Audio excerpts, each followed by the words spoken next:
Selamat datang ke Kanda dari Kabak Hukum Takalar. Assalamualaikum. Salam. Ya, Pak Said, kita juga lagi tunggu-tunggu ini ke Ketua Bapemperda DPRD Provinsi Sulawesi Selatan. Dan saat ini kita sudah live di Facebook di YouTube Tribun Timur dan di Facebook Tribun Timur. Jadi teman-teman bisa mungkin kirim linknya kepada teman-teman yang tidak sempat gabung via Zoom. Mungkin mereka bisa gabung di diskusi kita ini lewat live streaming YouTube Tribun Timur. Baik teman-teman sekalian, ini adalah diskusi yang kesekian kalinya yang digelar oleh Lembaga Bantuan Hukum Makassar bekerja sama dengan Tribun Timur dalam tema besar System of Justice, kerjasama LBH Makassar, Tribun Timur, dan TIFA.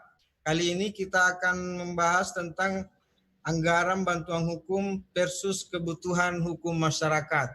Saya kira ini tema yang sangat penting sekali, sangat seksi dan sangat menarik untuk kita bahas, bahwa betapa banyaknya niat-niat baik dari teman-teman di pemerintah kabupaten kota untuk menganggarkan bantuan hukum kepada warga masyarakat, tapi betapa banyaknya pula kebutuhan hukum masyarakat kita yang mungkin belum sepenuhnya bisa tercover dari anggaran bantuan yang sudah tersedia. Di awal diskusi kita nanti ini, rekan Muhammad Haidir dari LBH Makassar akan menyampaikan pengantar sekaligus mungkin menyampaikan kepada kita dan Tribuners hasil survei yang dilakukan oleh LBH tentang pentingnya dan dinamika serta bagaimana secara umum kita bisa melihat bantuan-bantuan hukum dan permasalahan-permasalahan hukum yang ada di Sulawesi Selatan di beberapa kabupaten kota. Saya persilakan ke rekan Muhammad Haidar. Silakan Pak Haidar. Ya, terima kasih Kak Kandi. Mungkin saya bisa share screen sebentar. Ya. Ya, screen saya sudah bisa dilihat.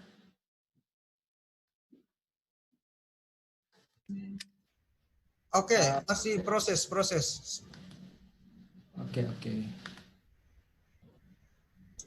Oke, sudah. Ya, silakan lanjut Pak Haidar. Baik. Jadi ini sebenarnya diinisiatif pertama kegiatan ini awalnya diinisiasi pasca seminar kemarin yang dihadiri oleh mungkin Pak Kabak Hukum Takalar, beberapa orang di sini juga hadir. Tapi ini penting sebenarnya dibicarakan karena lebih diperdalam lagi soal hasil-hasil seminar itu. Seminar itu terkait dengan kebutuhan hukum. Jadi di tahun 2019 itu pernah IJRS, di tahun 2019 IJRS sudah pernah melakukan survei di 2 provinsi sebenarnya, di Lampung dan di Sulawesi Selatan.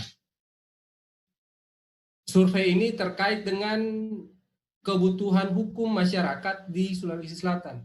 Berapa sih sebenarnya atau seberapa besar sebenarnya kebutuhan hukum masyarakat di Sulawesi Selatan? Pemaparannya sih sebenarnya tidak akan lengkap karena akan lebih banyak nantinya akan sebenarnya lihat saja sebenarnya ada bisa pemaparan lebih lengkap sebenarnya sudah dipaparkan sendiri oleh teman-teman dari IJRS di seminar itu.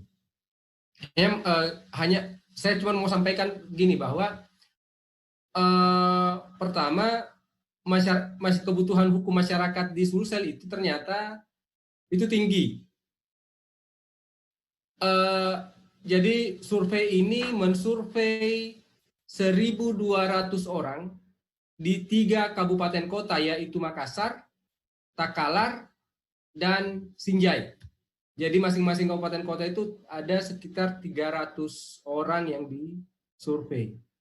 Nah, hasil surveinya itu menunjukkan bahwa di Sulawesi Selatan ada 77,20% orang yang pernah mengalami masalah hukum. Dari 1.200 itu, 1.200 orang di Sulawesi Selatan itu yang disurvei, itu ada sekitar 77,20% dari mereka yang pernah mengalami persoalan hukum, dan 22% itu tidak mengalami. Nah, hitungannya ada hitungan perkotanya, perkota kabupatennya ada di bawah.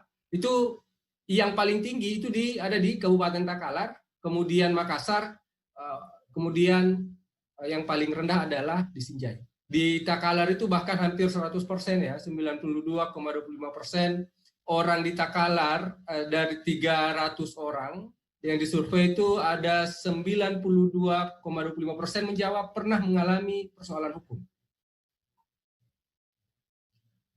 Nah, kemudian bagaimana mereka menilai persoalan hukum itu? Di hasil survei IJRS ini itu kelihatan bahwa lebih banyak orang, banyak orang yang menilai bahwa persoalan itu hanya terjadi karena persoalan takdir. Ada juga yang menilai karena ada situasi ekonomi yang buruk, itu 49,30%, 35%. Ada juga yang menilai bahwa ada permasalahan yang terjadi karena permasalahan itu terjadi karena situasi birokrasi yang buruk. Nah, kemudian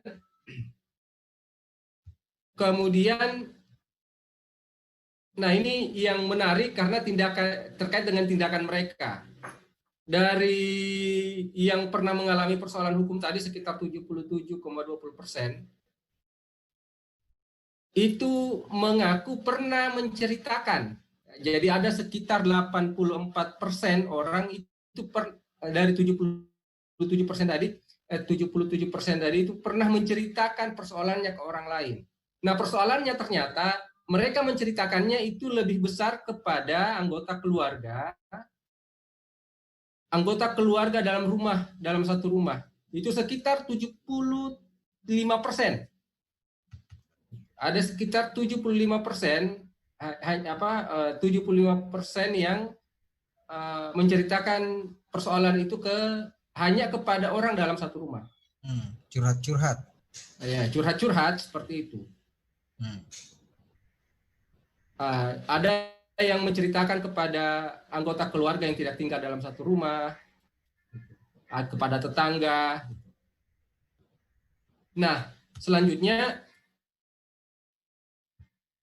ini menunjukkan apa? Ini sebenarnya menunjukkan terkait dengan kesadaran hukumnya masyarakat di Sulawesi Selatan. Bahwa ternyata masyarakat Sulawesi Selatan ini memiliki kesadaran hukum yang masih bisa dibilang belum memadai. Karena ada persoalan hukum kemudian tidak diceritakan atau dibawa ke orang yang lebih memahami persoalan hukum. Nah, sebenarnya ada satu hasilnya juga soal bagaimana mereka menyelesaikan perkara. Saya tidak tampilkan di sini. Mereka kalau lihat hasil itu lebih besar dari mereka ini yang disurvei itu menyelesaikannya secara kekeluargaan.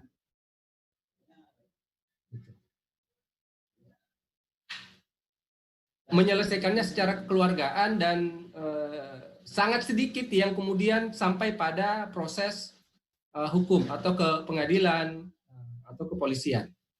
Seperti itu. Nah, bagaimana layanan bantuan hukum di 3 kabupaten kota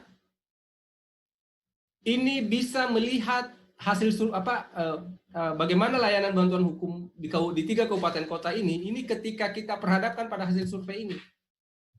Nah, mari kita lihat.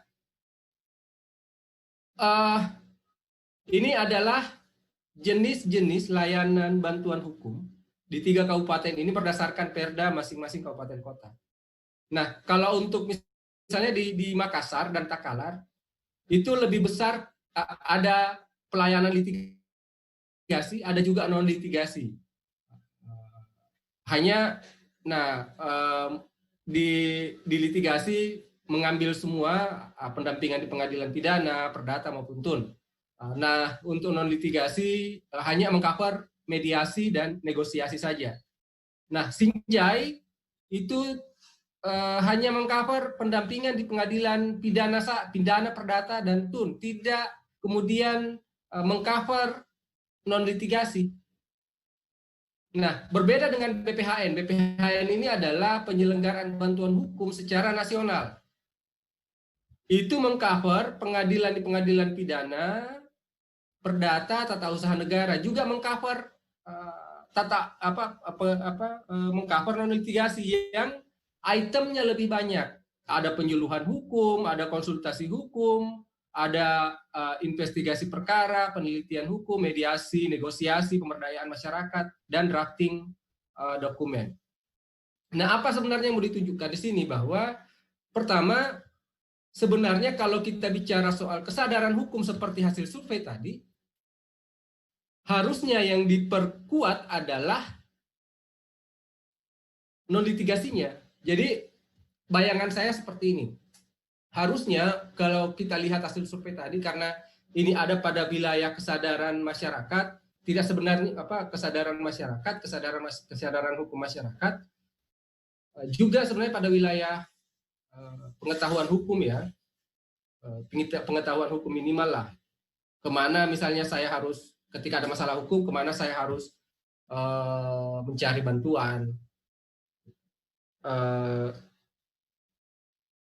kepada siapa saya harus mengadu, itu minimal mereka mengetahui, atau minimal hak-hak ketika misalnya mereka berhadapan dengan hukum, itu ada hak-haknya. Nah, karena ini ada masalah, harusnya diperbanyak dong misalnya bagaimana meningkatkan kesadaran hukum masyarakat ini.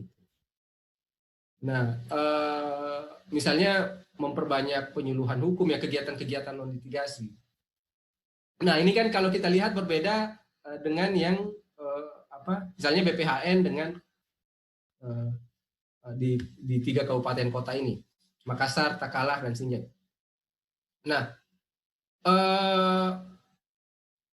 ini kelihatan bahwa lebih besar ke penanganan kasus litigasi sebenarnya. Apalagi Sinjai yang sama sekali tidak mengcover non litigasi. Yang sebenarnya yang penting, jadi bayangan saya untuk satu program bantuan hukum misalnya harusnya melihat, jadi maunya survei ini dilakukan tiap tahun. Survei ini bisa digunakan untuk mengukur sejauh mana keberhasilan program bantuan hukum pemerintah. Oh, ternyata tahun ini kesadaran hukum masyarakat masih sangat rendah. Kita buat kebijakan anggaran bantuan hukum untuk anggaran bantuan hukum lebih besar ke non litigasi untuk peningkatan hukum masyarakat. Tahun depan lakukan survei lagi, bagaimana dengan kesadaran hukumnya, apakah masih tinggi, apakah masih sama atau tidak. Oh, ternyata masih sudah tinggi, itu berarti harus ada perubahan juga pada wilayah kebijakan bantuan hukum, harusnya begitu ya. Cara metodenya metode pemerintah membuat program. Ada juga masalah sebenarnya di anggaran bantuan hukum di BPHN. Di BPHN itu, anggaran bantuan hukum di BPHN itu khusus untuk LBH Makassar ya, yang sebenarnya di beberapa OBH juga sama. Itu hanya mengcover non litigasi itu hanya 10 juta. Kalau anggaran penyuluhan hukum misalnya khusus untuk penyadaran hukum itu 3.500.000. Kita hanya bisa menggunakan sekitar 3-4 kali penyuluhan hukum, itu anggaran sudah habis. Jadi sangat tidak efektif untuk bagaimana membangun kesadaran hukum. Lebih besar ke penanganan kasus non litigasi sebesar 78 juta. Ini khusus untuk LBH Makassar. Dan saya yakin di sini ada beberapa OBH sudah mungkin mudah-mudahan sudah hadir. Ini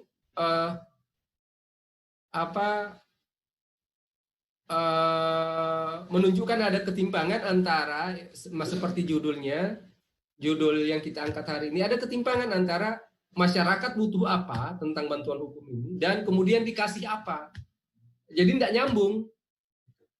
Ada persoalan pada kesadaran hukum masyarakat, tapi kemudian diperbesar tidak pada peningkatan kesadaran hukumnya, tapi pada wilayah penanganan kasusnya. Jadi di hulu yang ditangani, di hilir yang ditangani, jadinya tapi di hulu tidak ditangani. Akhirnya OBH yang ada hanya sebatas sama dengan pemadam kebakaran, seperti itu.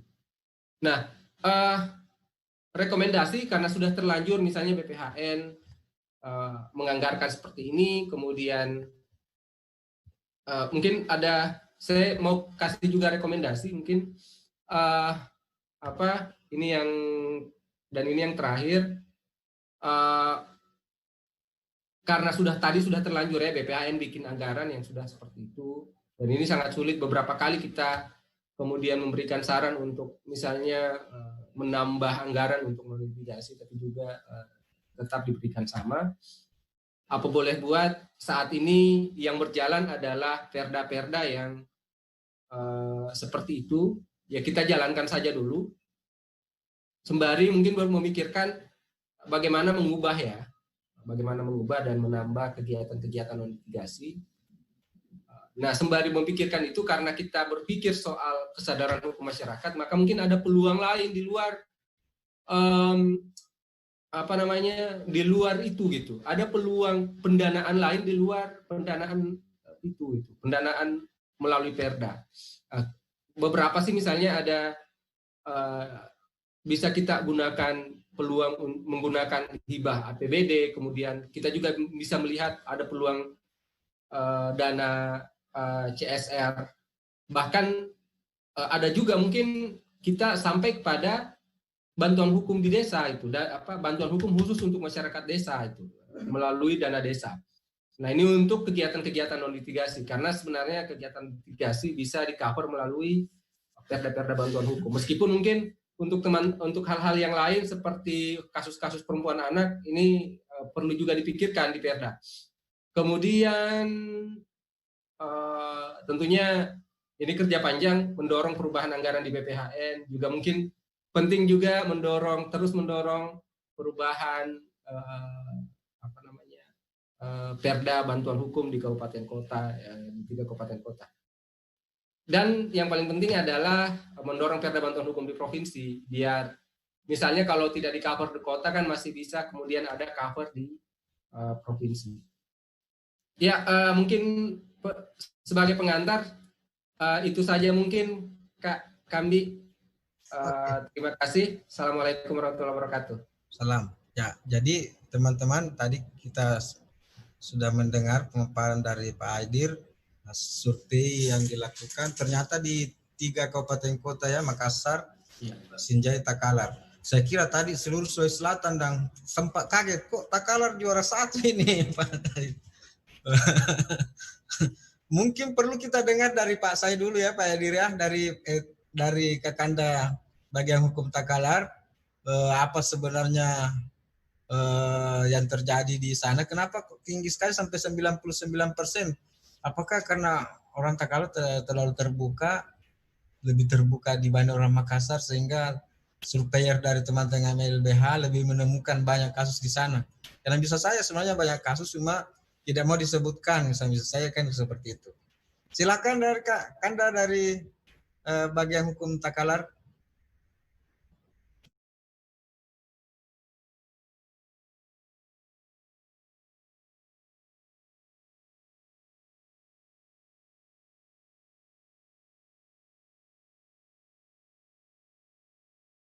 Di mute, unmute barangkali Kak. Ya. Tes 1 2. Sudah? Oke, siap Kak, lanjut Kak. Baik. Assalamualaikum warahmatullahi wabarakatuh. Selamat siang Pak Moderator, Pak Kambi dari Tribun Timur. teman-teman dari LBH Makassar, dari Yayasan TIPA. Ini semua teman-teman ini yang sering membantu Takalar dalam mensosialisasikan peraturan daerah kami. Takalar itu ya termasuk adalah tetangga dari Makassar. Ya sekitar 1 jam setengah kalau lalu macet. Terdiri dari 10 kecamatan dengan 76 desa, 24 kelurahan. Penduduk kami itu sekitar 295.000 jiwa. Dengan persentase jumlah penduduk miskin itu sekitar 8,9% atau sekitar 25.000 lah. Itu terkait dengan data miskin. Mengenai Perda dulu, saya singgung masalah Perda ini. Perda kami ini adalah merupakan dari hak usul inisiatif dari DPRD Takalar, yaitu Perda nomor 1 tahun 2016. Jadi ini merupakan usul daripada teman-teman dari legislatif tahun itu, dan syukur alhamdulillah tahun ini juga teman-teman dari DPRD itu banyak memberikan support kepada kita, khususnya kepada Perda ini. Ini terbukti dari setiap diadakan sesi itu banyak menyinggung Perda ini. Sehingga kami selain juga melakukan penyuluhan hukum ke desa-desa, kecamatan dan desa itu, ini terbantu juga dengan penyuluhan hukum yang dilakukan oleh teman-teman kita atau bapak-bapak kita dari legislatif. Untuk berdasarkan bincang-bincang kami dengan LBH Lipan, yang merupakan satu-satunya LBH yang ada di Takalar, kasus terbanyak yang masuk itu adalah masalah pidana. Tahun ini sekitar 60 kasus untuk pidana, dan untuk perdata sekitar 30 kasus. Mengapa ini? Ya mungkin karena masyarakat kita Takalar ini cukup dekat dengan Goa Makassar, sehingga masalah keterbukaan publik itu sudah menjadi hak mereka. Untuk bantuan hukum Takalar memang ini belum seberapa mungkin dibanding dengan kabupaten lain. Tahun ini baru kami menganggarkan sekitar 50 juta. Jadi mungkin tahun-tahun ke depan lah, karena ini sudah ada dari bapak-bapak dari DPR membantu kita, dan mereka memberikan respon yang positif untuk menaikkan anggaran bantuan hukum kepada masyarakat kita ini. Itu barangkali untuk sementara. Saya ucapkan banyak terima kasih sekali lagi kepada Ketua LBH Makassar, teman-teman dari TIPA, Yayasan TIPA, yang selama ini banyak membantu kami di Takalar dalam menyelesaikan peraturan bupati kami terkait dengan bantuan hukum. Juga kepada teman-teman dari LBH Lipan yang selama ini aktif memberikan support kepada kami dan selalu melakukan diskusi pada berbagai kesempatan. Itu barangkali Pak Kambi untuk sementara. Assalamualaikum warahmatullahi wabarakatuh. Waalaikumsalam. Ya, terima kasih banyak Pak Agus. Jadi ada beberapa catatan penting yang kita dengar tadi dari Pak Agus. Namun saya kira yang menggembirakan bagi kita dan khususnya teman-teman LBH bahwa sudah ada inisiatif dan itikat yang luar biasa dari Pemkab Takalar untuk menganggarkan bantuan hukum, meskipun diakui sendiri oleh Pak Agus tadi bahwa dananya masih terbatas dan diusahakan di penganggaran berikutnya bisa semakin bertambah. Saya kira teman-teman dari LBH, dari ASMIP, dan dari TIPA juga akan selalu membantu Pak Agus bagaimana meningkatkan porsi anggaran untuk bantuan hukum itu tadi seiring dengan berkembangnya kasus. Apalagi ini Pak Agus, gubernur kita ini pada Oktober nanti itu akan memulai pembangunan jalan tol Makassar ke Takalar. Siap, ya. Dan saya kira ini banyak sekali nanti permasalahan hukum yang kita hadapi nanti. Ada juga di sana proyek besar yang sedang direncanakan pemerintah Provinsi Sulawesi Selatan, itu kawasan industri Takalar. Saya kira ini sangat membutuhkan kerja-kerja. Ini adalah proyek yang besar ini. Dari jalan tol itu akan nanti mulai 3 Lesong ke Takalar, dan untuk KBN ini ada di Kecamatan Mangarabomban. Yang memang dalam penyelesaian masalah khususnya masalah kasus tanah ini kita mungkin kedepannya akan banyak menghadapi ini, dan sekarang teman-teman dari LBH Lipan itu akan proaktif membantu masyarakat kita dalam melakukan mediasi kepada masyarakat. Ya, saya kira ya utamanya mungkin pendekatan persuasif ke masyarakat. Mungkin dari sejak dini ini sudah disampaikan ke masyarakat bahwa keadaan nanti seperti ini, supaya tidak berlarut nanti proses pembebasan lahannya seperti lahan jalur kereta api yang sampai sekarang masih sudah sampai 3 tahun ini masih berlarut-larut, sampai harus ada keluar ancaman dari Dirjen Perkereta Apian untuk menarik kembali proyek ini kalau pembebasan lahannya tidak segera clear. Oke, saya kira teman-teman masih ada Pak Agus yang mau disampaikan sebelum kita sampaikan ke. Jadi kami juga sedang dalam proses pembayaran tanah untuk proyek strategis nasional Bendungan Pamukulu, dan ini dibantu juga dari teman-teman LBH Lipan ini, bagaimana masyarakat di sana. Karena ini ada terletak di Pulau Bangking Utara, di desa Kalekokmara dan Kokmara itu, dan insya Allah kalau ini bendungan akan selesai, akan mengairi seluruh persawahan khususnya yang ada di Takalar ini. Kita harapkan permasalahan tanah yang ada di sana insya Allah dapat kita selesaikan dengan baik dengan bantuan dari teman-teman dari LBH. Terima kasih.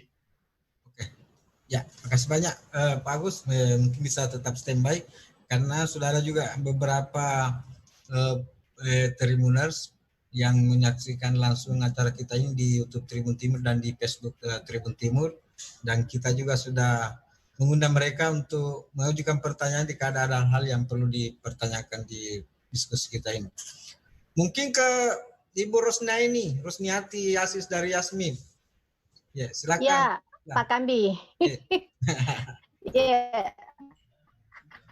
Tabe.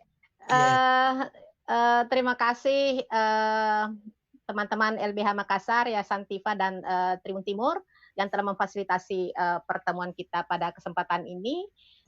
Tadi sebenarnya dari proses diskusi sebelumnya kita sudah mendapatkan informasi termasuk tadi yang dirumuskan oleh Pak Hedir, ya, yang disampaikan oleh Pak Hedir, bahwa ternyata kebutuhan masyarakat itu terkait dengan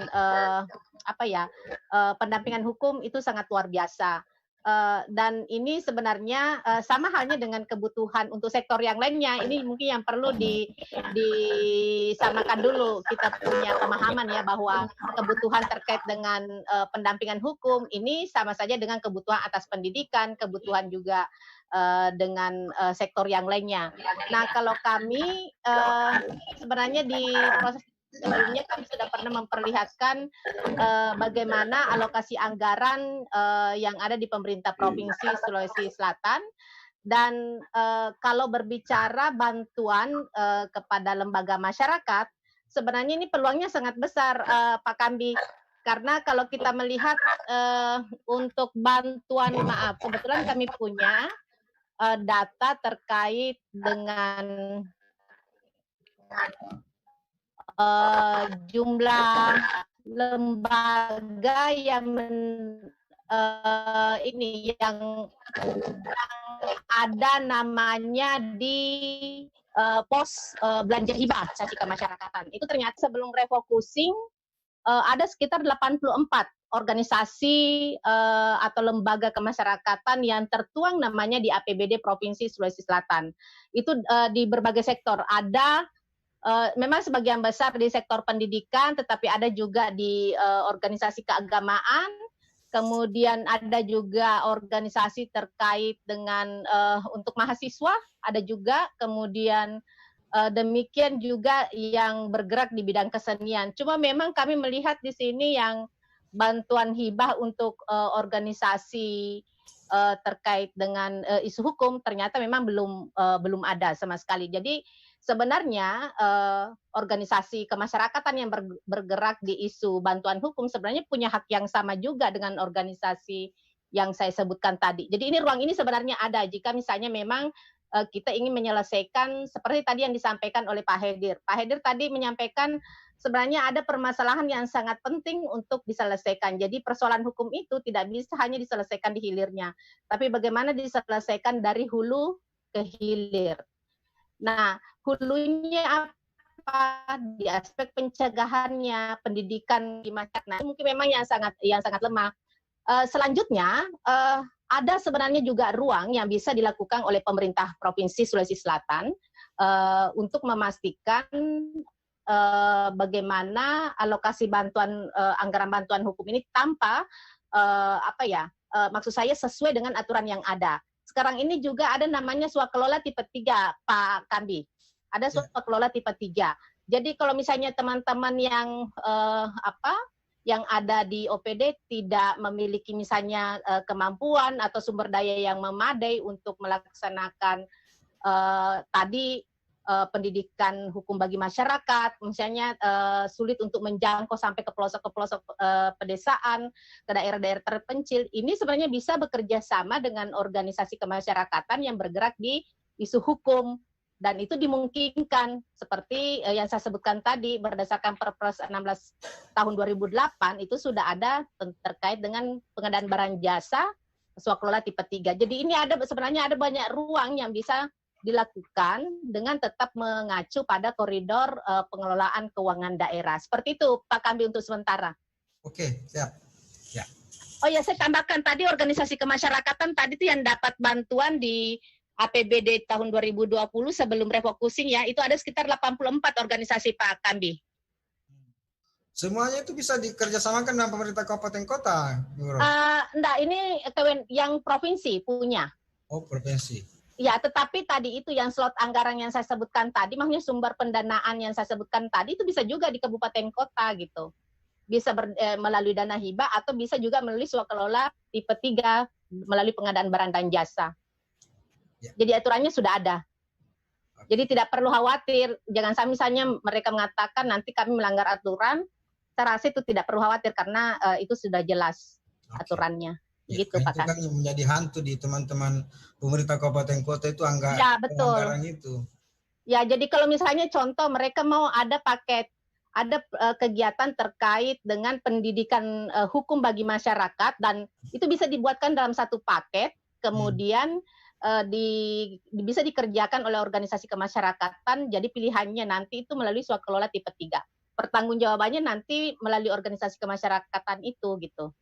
Jadi pemerintah baik provinsi maupun kabupaten misalnya yang memilih jalur itu tinggal nanti melakukan monitoring dan evaluasi dan melihat hasilnya seperti apa gitu. Pertanggungjawabannya seperti apa dari organisasi kemasyarakatan. Oh, itu ada jalannya itu Pak Agus. Mungkin ya Pak Agus kalau misalnya takalar bisa konsultasi langsung ke Brosnaini lagi nanti. Iya bisa tuh Pak. Iya. Kalau untuk penambahan anggaran kira-kira trik-trik apa yang bisa dilakukan oleh teman-teman di bagian hukum takalar, Bros? Ya, sebenarnya begini, intinya kan tadi seperti yang disampaikan oleh Pak Hedir bahwa kalau misalnya teman-teman dari misalnya di bagian hukum bisa menyusun perencanaan penganggaran dengan tepat berdasarkan analisis yang tepat juga tentunya berdasarkan data fakta-fakta yang ada di lapangan. Ini kan tinggal bagaimana kita meyakinkan tim anggaran dan DPRD seperti itu. Jadi kalau misalnya kita bisa memperlihatkan bahwa oh ternyata situasi kebutuhan masyarakat seperti ini dan target yang mau dicapai juga jelas, saya rasa lebih mudah kok kita bisa meyakinkan mereka bahwa bagian hukum membutuhkan anggaran sekian misalnya, seperti itu Pak. Apakah Cuma ada memang kayak menjadi persoalan ya kalau misalnya penyusunan anggarannya itu tidak berbasis data karena kita pasti tidak bisa sulit meyakinkan mereka gitu. Betul. Kalau ada data seperti tadi itu misalnya di Takala ada sampai 90% itu saya kira ada alasannya cukup kuat ya untuk minta teman-teman DPR meningkatkan anggarannya. Betul, iya. Apakah ada estimasi persen-persennya, Bu Ros? Yang ideal, estimasi persentase misalnya sekian persen idealnya. Iya, sebenarnya kan ini tidak ada idealnya seberapa persen begitu, tetapi itu tergantung bagaimana kebutuhan, berapa sih kebutuhan yang berdasarkan dokumen perencanaan yang disusun. Tetapi memang kan pasti juga akan mempertimbangkan kebutuhan yang lainnya yang mungkin juga prioritas. Tetapi yang penting penyusunan anggaran itu adalah rasional dan memang juga tepat sasaran seperti itu. Jadi kita tidak melihat bahwa berapa persen, tetapi berapa besar kebutuhan dari masyarakat. Oke, ya. Terima kasih banyak, Ibu Ros. Nanti kalau ada masukan lagi langsung saja. Ya. Ya, siap, Pak. Saya mengundang teman dari bagian hukum pemerintah Kota Makassar. Kalau misalnya sudah ada yang siap untuk menyampaikan persoalan yang ada, karena kita lihat tadi hasil survei Makassar juga ya sudah pasti akan juga menonjol di permasalahan hukumnya. Apa sudah ada teman dari bagian hukum Makassar? Belum ada Kak. Terakhir dia sudah konfirmasi tapi belum join, saya lihat Kak. Oke. Ya. Kalau begitu kita ke Ibu Rosniati Sain. Ya. Bagaimana Bunda bisa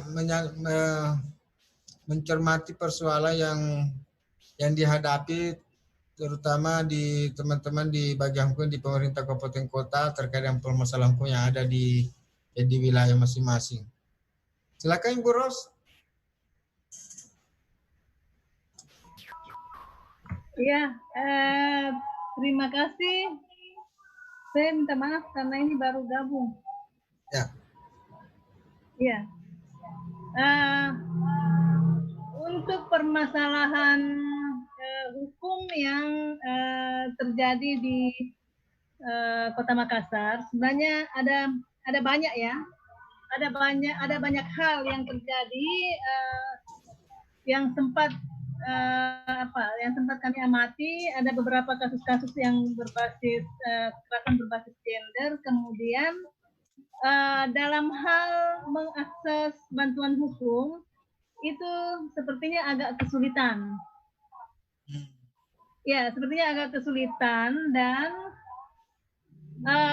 karena kalau bicara soal bantuan hukum yang berdasarkan Undang-Undang Bantuan Hukum itu yang diakomodir korban itu belum. Yang diakomodir itu masih sebatas tersangka atau pelaku. Ini ya. Tapi kalau korban itu kan belum maksimal. Ini untuk dari sisi pendanaan. Tetapi teman-tean dari organisasi bantuan hukum itu secara langsung memberikan pendampingan atau pelayanan untuk kasus-kasus seperti itu. Nah, kebetulan beberapa organisasi bantuan hukum di Kota Makassar itu mendapatkan akreditasi dan secara langsung adalah pendanaan dari BPHN atau Kementerian Hukum dan HAM yang secara langsung itu bisa diakses oleh korban atau klien yang tidak mampu, termasuk anak berhadapan dengan hukum atau kelompok rentan lainnya seperti itu. Jadi perempuan, anak, kemudian kelompok rentan lainnya, disabilitas dan sebagainya. Tetapi ini juga terbatas. Nah, makanya kita mendorong akses bantuan hukum di Kota Makassar melalui perda yang sudah ada. Dan sepertinya itu masih sebatas diskusi secara terus-menerus dan belum sampai ke pemberian anggaran bantuan hukum untuk secara langsung untuk korban atau klien yang tidak mampu, itu belum. Masih sementara dibahas, dibicarakan, tapi belum ada belum ada anggaran secara langsung kepada penerima bantuan hukum. Dalam hal ini baik itu tersangka atau keluarganya maupun perempuan, anak dan ataupun kelompok rentan yang lainnya. Seperti itu kalau kita mengamati di Sulawesi Selatan, khususnya di Kota Makassar, itu belum. Dan kita berharap ke depan anggaran itu ada dan bisa diakses oleh penerima bantuan hukum. Saya kira seperti itu, Pak Kamdi. Terima kasih. Ya, siap. Terima kasih banyak Ibu Ros dari LBH Apik. Juga sudah bergabung bersama kita Kakanda Adnan Buyung dari Yayasan Lembaga Bantuan Hukum Makassar. Saya kira beliau juga sangat kita butuhkan untuk memberikan pencerahan, berikan masukan terkait dengan diskusi kita tentang masalah bantuan hukum dan anggaran yang tersedia di pemerintah kabupaten kota. Silakan Pak Adnan.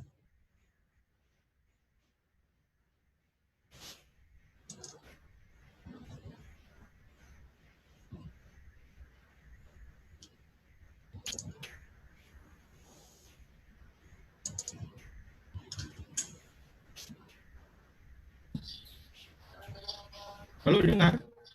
Halo? Dengar ya? Bang Kamdi, dengar Bang Kamdi? Ya, siap. Lanjut Bang. Oke, jaringan tidak bagus. Jadi begini, pengalaman kita, memang apa yang dikatakan oleh Ibu Ros itu hampir semua lembaga yang berdomisili di Makassar itu sudah, saya kira belum terkena MOU ya, belum ada persetujuan MOU dengan pemerintah Kota Makassar. Namun selama ini kita hanya bekerja sama dengan Kementerian Hukum dan HAM melalui BPAN. Nah, itu ada politik anggaran di sana. Lalu bagaimana dengan di Kota Makassar?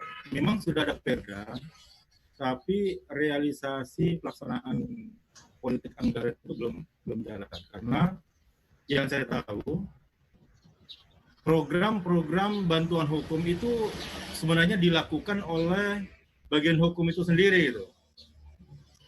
Dia yang melaksanakan kegiatan baik sifatnya litigasi maupun non litigasi dengan menggunakan anggaran melalui kabak hukum.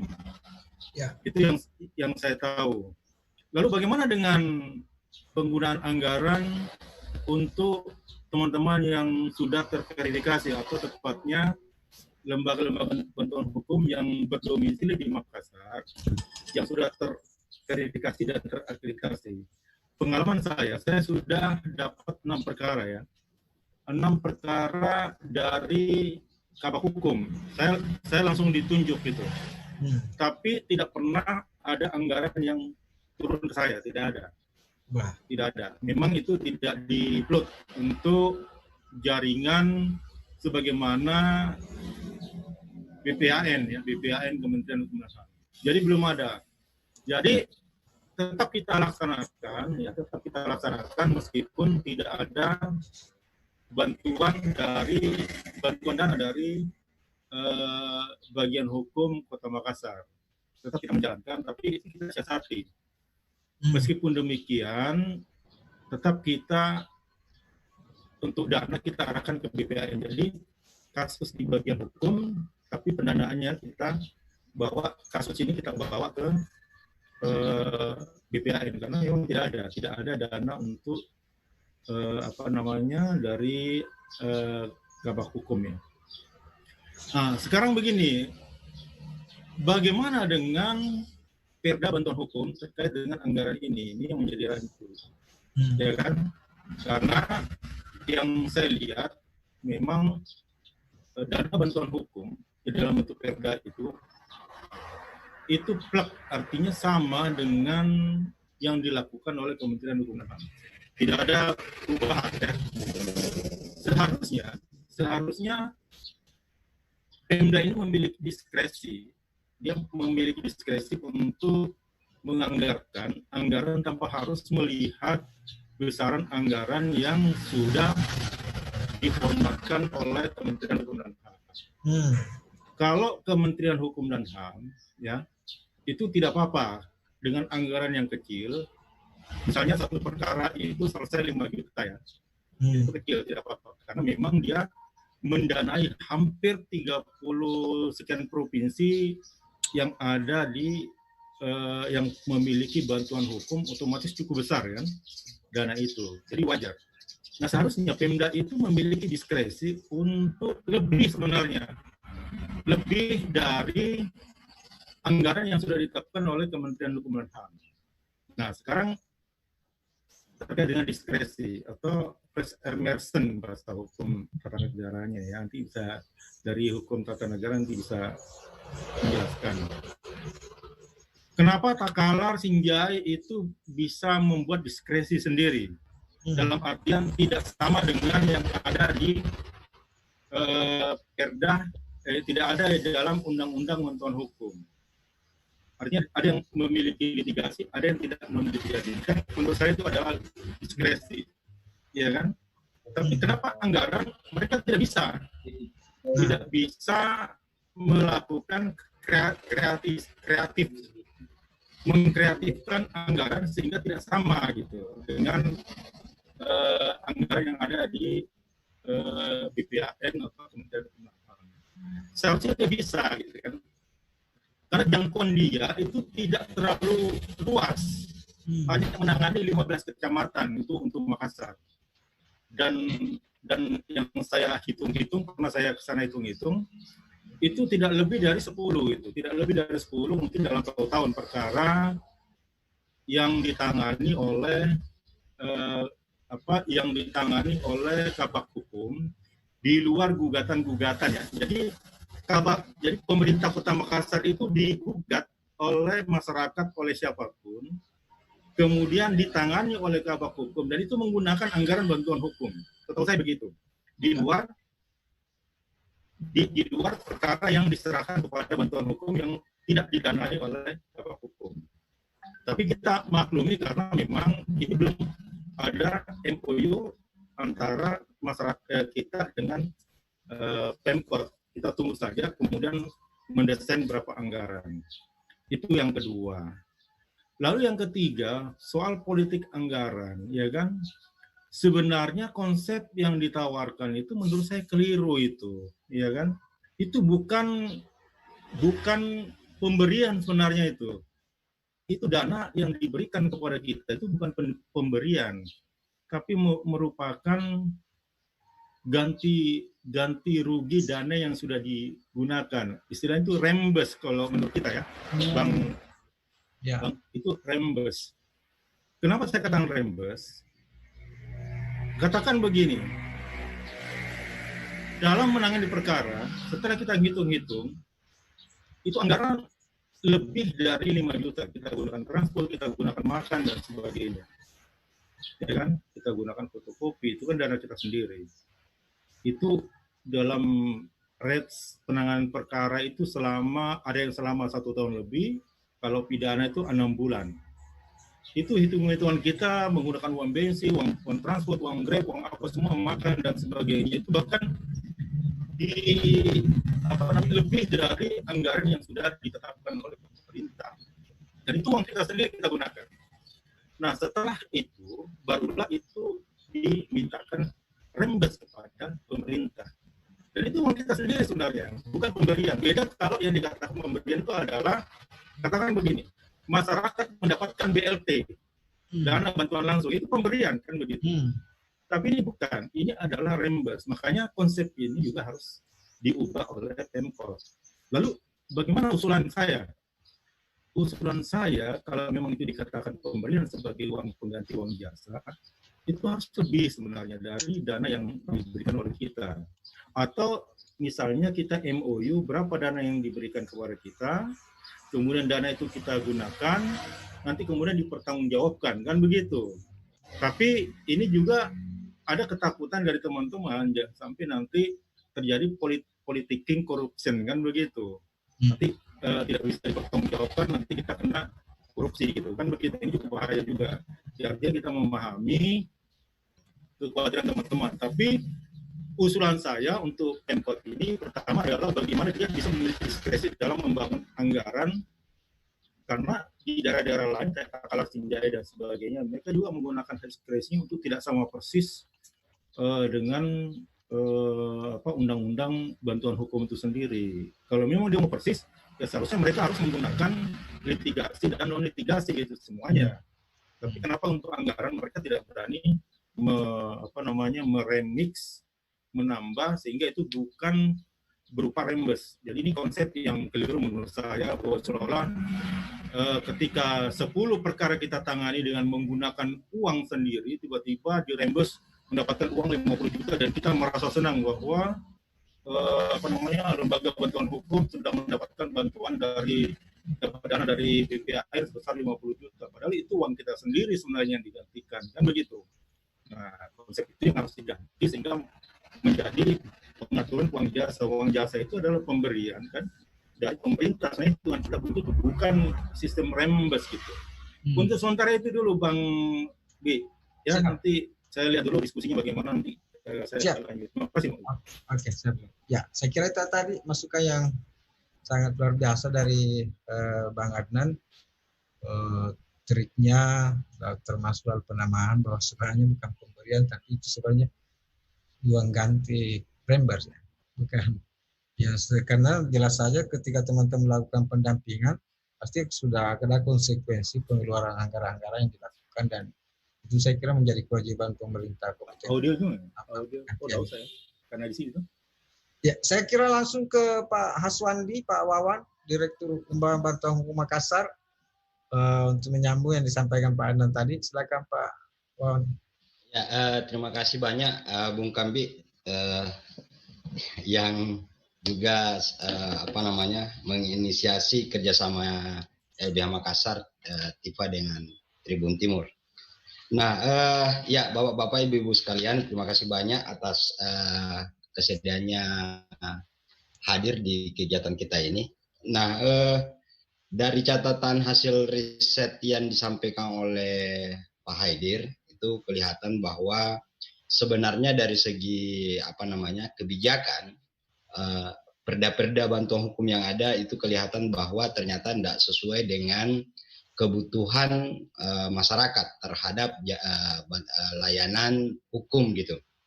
Kita lihat bagaimana pentingnya non litigasi ya. Kalau di Undang-Undang Bantuan Hukum ada 9 item layanan non litigasi, ada bukan sekedar konsultasi dan mediasi sebagaimana yang ada diatur di Perda Bantuan Hukum Kota Makassar dan Perda Kabupaten Takalar, tetapi sangat penting ada juga penyuluhan hukum, terus ada pemberdayaan hukum, terus bahkan ada sangat mendukung juga kerja-kerja investigasi atau riset penelitian hukum dan sebagainya, karena ada 9 item itu. Nah, kalau kita hubungkan dengan apa yang disampaikan oleh ini, memang sejauh ini kita perlu menelisik kenapa kemudian belum ada MOU. Tadi yang disampaikan oleh Kak Adnan, kasus itu ada, dia ditunjuk. Kak Adnan ini sebenarnya adalah pimpinan organisasi bantuan hukum yang telah terakreditasi dan berdomisili di Kota Makassar. Artinya apa?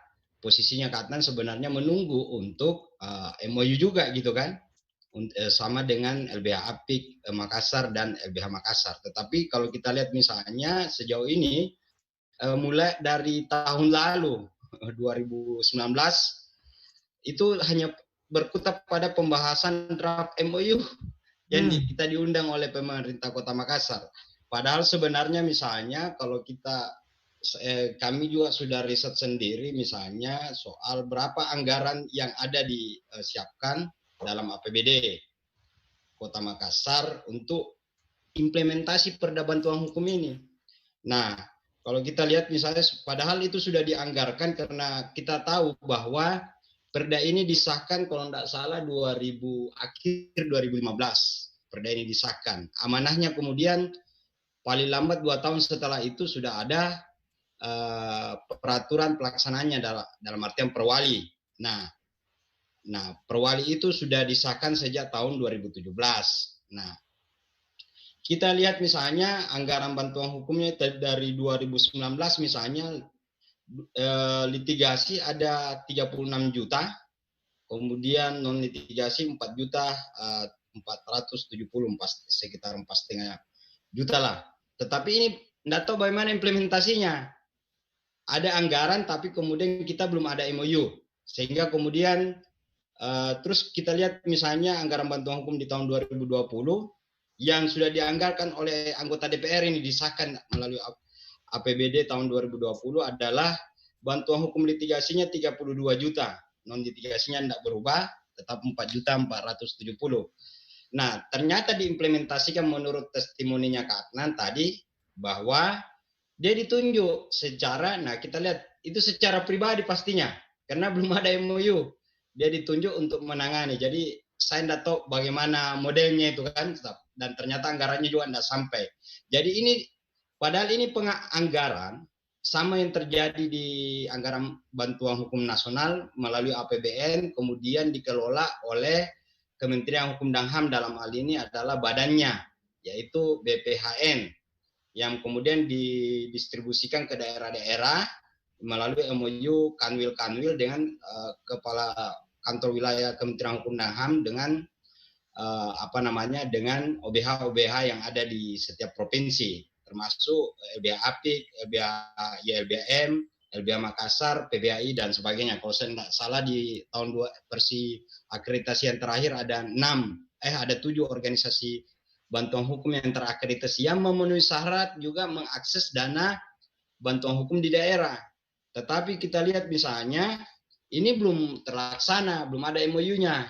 Sehingga kemudian yang terjadi adalah dikelola sendiri. Padahal itu anggaran itu harus dalam sistem bantuan hukum, baik bantuan hukum nasional maupun daerah, adalah ada pemberi layanan itu adalah organisasi bantuan hukum yang telah terakreditasi memenuhi syaratnya gitu kan. Tetapi kita lihat ternyata ini masih belum mau diserahkan ke OBH, tetapi dikelola sendiri dengan pemerintah kota, dalam hal ini bagian hukum. Nah, saya ingat yang selalu kami diundang adalah sosialisasi perda. Nah, jadi selalu ada sosialisasi penyuluhan perda tersebut yang dilaksanakan oleh Pemda, kemudian kita menjadi narasumber. Ujung-ujungnya apa? Bahwa akhirnya ketika masyarakat Kota Makassar yang berhadapan dengan hukum itu ke arah akhirnya kalau ada masalahnya itu kemudian ke kami gitu, ke organisasi bantuan hukum, tanpa ada kontribusi apapun dari Pemda. Padahal ini warga Kota Makassar yang sebenarnya sudah ada perdanya, ada anggarannya, ternyata tidak diurus oleh pemerintahnya, tetapi diurus oleh sesama warga negara, yaitu OBH ini. Sementara tidak ada kontribusinya dalam bentuk anggaran. Nah, saya pikir ini catatan penting oleh pemerintah Kota Makassar, dan ini juga harus menjadi perhatian karena ini pilkada ya ke depan. Ini harus menjadi sebuah isu juga gitu, bagaimana calon-calon pemimpin Kota Makassar ini ke depan itu peduli terhadap keadilan bagi warganya, layanan keadilan bagi warganya. Nah, itu jadi ini catatan buruk menurut saya, karena sampai sudah dianggarkan tetapi anggarannya tidak turun-turun, dikelola sendiri oleh mereka. Nah, terus kemudian kan capek juga ini anggota DPR. Saya lihat beberapa anggota DPR yang di komisi yang terkait, komisi hukum di komisi Kota Makassar itu selalu saya lihat ada kegiatan-kegiatannya dalam rangka sosialisasi perda, termasuk perda bantuan hukum. Nah, kalau kita lihat misalnya, ya dia sosialisasi, tapi kemudian tidak diberikan programnya gitu. Ya, akhirnya ujung-ujungnya kita sendiri yang urus. Kalau kita lihat misalnya data LBH Makassar, katakanlah yang secara resmi masuk permohonan, walaupun di luar itu banyak juga ya yang tidak secara resmi kami berikan layanan, itu sekitar 200 kasus, tidak pernah kurang. Kalau 200 kasus misalnya, dalam satu kasus itu bisa saja ada bisa 10 lebih para pihak orangnya, penduduknya ya, orangnya yang bermasalah dengan hukum, bisa saja kasus terregister gitu kan. Nah, itu 50% lebih rata-rata penduduk Kota Makassar. Nah, padahal itu adalah tanggung jawab pemerintah daerah. Tetapi ya tetapi belum ada sama sekali kontribusinya. Ini diurus oleh rakyat, oleh LSM, oleh organisasi bantuan hukum tanpa ada kontribusi dari pemerintah. Nah, ini akan kita pasti bisa pertanyakan bagaimana sebuah anggaran yang sudah dianggarkan dari tahun 2019 2020 tapi implementasinya tidak pada tempatnya. Oleh karena itu kita mendesak segera misalnya untuk segera melaksanakan itu dalam bentuk kita MOU secepatnya. Ini sudah masuk Agustus sehingga bisa dilaksanakan. Pun kalau alasannya bahwa masih ada dianggap kurang berdasarkan peraturan wali kotanya, ya nantilah kita laksanakan dulu yang ada. Baru kan tadi rekomendasi yang hasil riset itu memang merekomendasikan ada perubahan-perubahan di Perda termasuk aturan pelaksanaannya. Tetapi menurut saya supaya kita tahu betul bagaimana kebutuhannya, apa kekurangannya, nanti laksanakan dulu yang ada karena kalau sudah dianggarkan. Nah, mungkin itu Pak Kambi catatan penting sehingga menurut saya ini juga bisa menjadi isu tren di Pilkada bagaimana pemenuhan hak atas layanan bantuan hukum oleh warga kota di beberapa kota kabupaten yang akan menjelang Pilkada, khususnya Kota Makassar yang sudah lama ada perdanya, sudah ada anggarannya, tetapi belum berjalan gitu. Nah, kalau kita nanti kompak, semua OBH kompak, bagaimana kami berkontribusi melayani warga Kota Makassar, ternyata juga tidak ada kontribusi pemerintah Kota Makassar, itu sama dengan mempermalukan pemerintah Kota Makassar itu sendiri kan, warga mengurus warga padahal itu tanggung jawab pemerintah. Terima kasih banyak Bung Kambi. Ya, makasih Sari. Ya, saya kira nanti kita bisa diskusi lebih lanjut nanti Tribun LBH, kita bisa undang para kandidat wali kota ini untuk menagih komitmen mereka soal bantuan hukum ini, anggaran untuk bantuan hukum ini. Ya, sampai sekarang ini kita lihat visi misi mereka memang nyaris tidak ada yang menyentuh persoalan-persoalan seperti ini. Kira itu tema menarik nanti yang bisa kita tindak lanjuti. Sudah ada juga bergabung bersama kita Pak Andi Al-Fatah dari pemerintah Provinsi Sulawesi Selatan. Saya mungkin langsung mengundang beliau karena waktu kita ini sudah jam 1, sudah 1 jam kita bersama ini.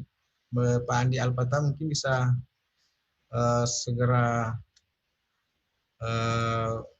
bersama kita untuk memberikan gambaran kepada kita kira-kira kebijakan seperti apa yang akan ditempuh oleh pemerintah Provinsi Sulawesi Selatan terkait mendorong lahirnya penganggaran untuk bantuan hukum. Silakan Pak Andi Al-Fatah.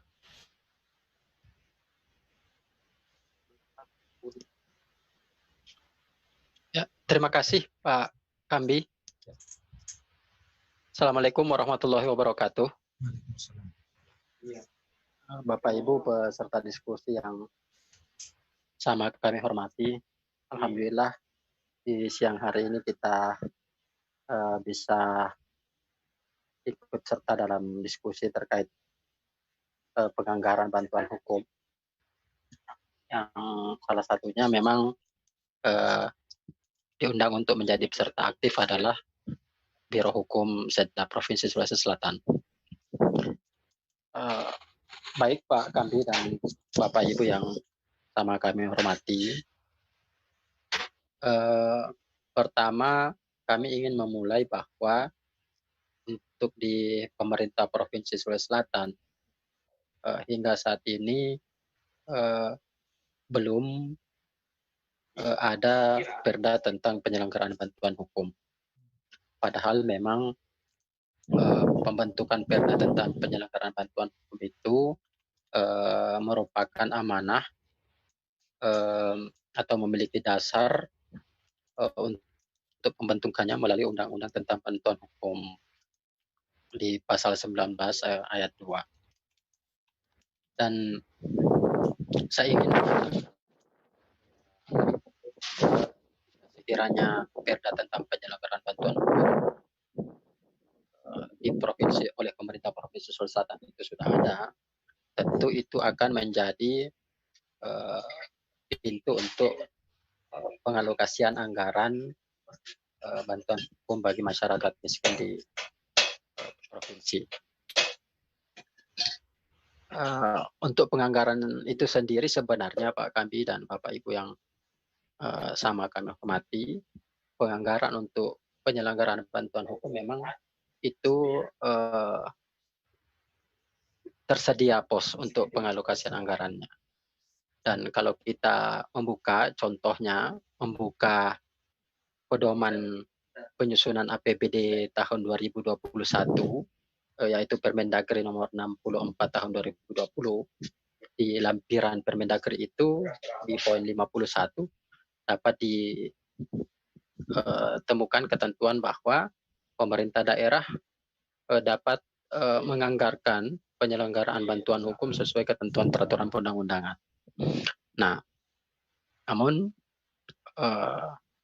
untuk penganggaran itu tentunya terlebih dahulu menurut kami harus ada peraturan daerah. Nah, dan di lingkup pemerintah Provinsi Selatan itu belum, dan menjadi pertimbangan untuk perencanaan pembentukannya di Propemperda nanti. Itu berdasarkan webinar yang juga dilaksanakan oleh LBH Makassar dan lembaga TIFA di beberapa waktu yang lalu. Nah, jadi bagi kami yang penting untuk saat ini sebenarnya untuk di provinsi agar bagaimana bisa dapat menganggarkan atau mengalokasikan anggaran untuk penyelenggaraan bantuan hukumnya itu adalah mendorong terlebih dahulu pembentukan perda tentang penyelenggaraan bantuan hukum. Nah, di situ di perda nanti sudah diatur ketentuan-ketentuan termasuk kriteria penerima ataukah termasuk juga OPD mana, apakah di Biro Hukum atau menunjuk OPD lain untuk mengelola. Nah, kalau itu ada, maka pengalokasiannya tentu memiliki dasar. Kemudian Pak Kambi dan Bapak Ibu yang sama kami hormati, tentu Bapak Ibu sudah mengetahui mungkin dan memiliki data juga terkait penganggaran di provinsi khususnya di Biro Hukum, karena memang di Biro Hukum itu juga ada memang satu bagian yang khusus membidangi bantuan hukum,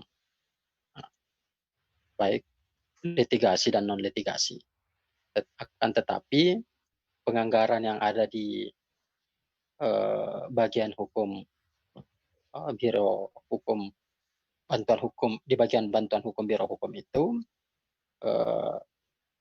adalah untuk perkara yang melibatkan pemerintah Provinsi Sulawesi Selatan.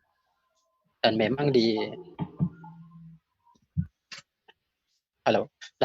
uraian tugas bagian bantuan hukum itu lebih kepada perkara yang melibatkan pemerintah daerah provinsi. Nah, inilah yang tadi saya katakan, jika ada perda yang disusun itu bisa saja apakah untuk penyelenggaraan bantuan hukum sebagai tindak lanjut undang-undang bantuan hukum itu apakah di Biro Hukum atau di OPD lain itu masih bisa didiskusikan. Namun sekali lagi mungkin yang sebagai yang dapat kami sampaikan yang sebagai hal yang prioritas untuk saat ini Pak Kambi adalah untuk Provinsi Sulawesi Selatan adalah bagaimana mendorong penyusunan perda tentang bantuan hukum itu. Ya. Itu mungkin sementara yang saya sampaikan. Terima kasih. Ya. Assalamualaikum warahmatullahi wabarakatuh. Waalaikumsalam. Terima kasih Pak Andi Alpata. Saya kira terkait yang disampaikan tadi pembentukan perda bantuan hukum, saya kira kita sudah diskusi beberapa di sesi kedua yang lalu dengan Ketua Bapemperda DPRD Provinsi Sulawesi Selatan Pak Asar Arsad, dan dalam diskusi itu disampaikan perkembangannya bahwa komitmen beliau untuk segera menghadirkan perda bantuan hukum di Provinsi Sulawesi Selatan. Pak Wawan mungkin bisa tambahkan progresnya, karena saya kira rencana ini salah satu yang dilibat mitra Bapemperda itu dari LBH Makassar. Mungkin bisa disampaikan progresnya sudah seperti apa, Pak Wawan? Ya, Bung Kambi, terima kasih. Jadi sekitar 2 bulan lalu itu sebenarnya kita diskusi juga. Jadi saya di tengah sibuk-sibuknya Ketua Bapemperda Provinsi Sulawesi Selatan, yang juga karena kebetulan beliau adalah ketua partai yang banyak dikejar oleh calon kompetitor ini di Pilkada Sulsel, sehingga sangat sibuk. Tapi alhamdulillah dia selalu merespon untuk segera mengingatkan, selalu mengingatkan beliau di tengah kesibukannya agar bisa beliau upayakan untuk ada perubahan. Jadi memang awalnya yang ditetapkan di Prolegda itu tidak masuk dalam perda bantuan hukum. Sebagaimana testimoni waktu kita diskusi di ruang redaksi Tribun Timur, tetapi beliau komitmen untuk bisa dirubah ketika kemudian ada juga terkait dengan penetapan perubahan anggaran gitu, anggaran perubahan tahun APBD 2020. Nah, untuk itu saya juga selalu mengingatkan beliau, bahkan minta waktu-waktu luangnya kita berdiskusi, ngopi-ngopi gitu kan, ngopi-ngopi dalam rangka supaya beliau diingatkan itu saja, bahwa dia komitmen untuk memasukkan dalam prolegda perubahan di tahun 2020, sehingga kemudian 2021 nantinya ya sudah bisa disahkan, semoga begitu. Nah, tinggal kesiapan kita OBH para masyarakat sipil yang mengadvokasi kasus-kasus rakyat untuk membackup beliau, dan juga teman-teman politisi-politisi yang berlatar belakang CSO juga sudah komitmen membackup beliau dari fraksi-fraksi lain gitu, selain daripada fraksi yang dipimpin oleh Ketua Bapemperda itu sendiri. Itu mungkin Bung Kambi. Terima kasih. Ya, oke. Saya kira Pak Andi Alpata itu tadi progres perkembangan rencana pembentukan perda bantuan hukum di Provinsi Selatan yang sedang bergulir di Bapemperda DPRD Provinsi Selatan. Sayang sekali beliau tidak bisa bergabung sama kita, padahal saya kira beliau salah satu peserta yang sangat diharapkan hadir di kesempatan ini. Baik teman-teman, saya mengingatkan teman-teman yang masih ada bersama kita untuk mengisi absen di menu chat yang disiapkan untuk keperluan administrasi nanti dari penyelenggara acara. Jadi silakan diisi absensinya sambil mendengarkan uraian dari narasumber kita. Saya mungkin ke Ibu Maimana, akademisi kita dan pengelola lembaga bantuan hukum kampus dari Universitas Sawery Gading Makassar, untuk memberikan masukan. Beliau juga sangat aktif dan konsen memberikan masukan-masukan dan mencermati apa yang menjadi fokus diskusi kita di beberapa sesi sebelumnya dan saat ini. Silakan Ibu Maimana.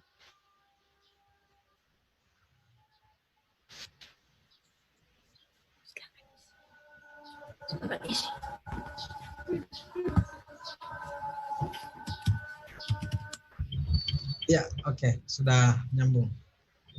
Ya, Assalamualaikum warahmatullahi wabarakatuh. Terima kasih Kak Kambi, terima kasih LBH Makassar, Kak Wawan, dan teman-teman semuanya. Maaf saya agak terganggu jaringan ini karena saya lagi di area yang di luar Makassar, jadi agak. Tapi suaranya bagus sekali, merdu sekali, Bu. Ya. Iya, Kak. Saya dari beberapa pertemuan sebelumnya mengikuti sebelum corona ini, pandemi, kita masih bisa bertatap muka secara langsung, kemudian sekali mengikuti pada saat penjelasan hasil penelitian dari Universitas Indonesia kemarin terkait dengan anggaran, kebutuhan anggaran. Saya pikir kami sangat mengharapkan, sebenarnya kalau LKBH kami juga belum terakreditasi, jadi untuk mengakses dana juga belum memenuhi syarat, tapi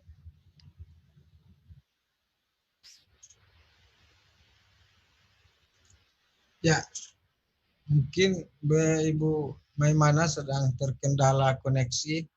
Jadi kita mungkin langsung bisa lanjut sebentar kalau koneksinya sudah oke. Saya langsung ke dulu ke Pak Rusdianto, Pak Radianto, LBH Lipan Takalar, tadi disebut-sebut oleh Pak Agus dari Kabah Hukum Takalar sebagai mitra yang sangat banyak membantu pemerintah Kabupaten Takalar dalam penyelesaian kasus hukum yang dialami oleh warga masyarakat di Takalar. Silakan Pak Radianto mungkin bisa share pengalaman-pengalamannya dan masukannya dalam tema diskusi kita pada kesempatan ini.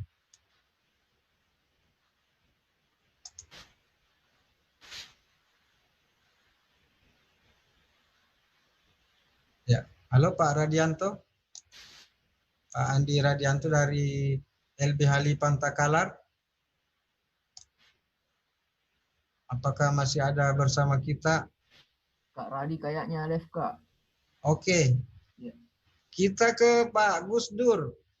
Rekan Abdurrahman Gus Dur. Bila ini juga sangat kaya informasi tentang anggaran bantuan hukum yang terkait dengan tema diskusi kita. Dari HWDI, Provinsi Sulawesi Selatan. Dan Ibu dan Pak Rahman dari Perdik Sulsel. Ya, silakan Pak Rahman. Kalau masih sekiranya masih bergabung dengan kita untuk memberikan masukannya. Oke, sudah nyambung. Silakan. Halo Kak. Halo. Oh, mantap sekali Pak Rahman ini. Suaraku kedengaran Kak? Mantap. Oh iya. Kalau kami melihat perda bantuan hukum khususnya di Makassar itu belum berpihak kepada kawan-kawan difabel, karena sempat kemarin saya mendapatkan informasi dan mencoba membaca perda layanan bantuan hukum pemerintah Kota Makassar, itu masih tercover jelas di dalamnya adalah bagi kelompok rentan miskin. Kalau bagi kawan-kawan difabel yang selama ini banyak persoalan berhadapan dengan hukum, itu sama sekali tidak tercover karena mereka melihat khusus kaitan dengan difabel atau disabilitas, mereka justru mengarahkan silahkan membuka peraturan daerah tentang pemenuhan hak bagi kawan-kawan disabilitas, dan itu larinya ke dinas sosial. Ini yang sangat kami sayangkan yang terjadi, karena perda tersebut itu lahir akhir tahun 2015, tetapi tidak ada di dalam atau pasal yang mengatur tentang hak-hak kawan-kawan difabel atau disabilitas. Ini yang sangat saya prihatin yang terjadi di pemerintah Kota Makassar. Dan kalau kami melihat setelah membaca APBD Kota Makassar 2017, 18, 19, itu anggaran tentang perlindungan atau pendampingan hukum sama sekali nol besar. Cuma yang kami lihat ada di Dinas Pemberdayaan Anak dan Perempuan. Tetapi bahasa yang di dalam itu bukan bahasa tentang perlindungan atau pemenuhan hak sendiri. Dan saya melihat bahwa anggaran itu semakin dari tahun 17, 18, 19 itu semakin menurun. Ini yang problem yang harus kita sama-sama juga membantu kawan-kawan difabel. Dan harapan saya juga di dalam penyusunan Perda Layanan Bantuan Hukum Provinsi Sulawesi Selatan, semoga di dalam penyusunan perda tersebut itu sudah mengatur juga tentang hak-hak warga negara, khususnya kawan-kawan difabel. Karena kami adalah warga Kota Makassar, penduduk Provinsi Sulawesi Selatan. Tetapi kalau kita melihat semua persoalan-persoalan tentang isu difabel atau disabilitas itu larinya ke sosial. Kita mau berbicara hukum, larinya ke sosial. Kami mau berbicara tentang hak pendidikan, larinya ke sosial. Kami mau berbicara hak kesehatan, larinya ke sosial. Kalau bagi saya secara pribadi, kadang berpikir, ngapain ada dinas kesehatan sosial dan lain-lain. Apalagi dari rekod, dari catatan kami, hasil analisa kami dari tingkat kekerasan dan perlu bantuan hukum, Makassar cukup tinggi bagi kawan-kawan difabel yang butuh pelayanan dan pendampingan.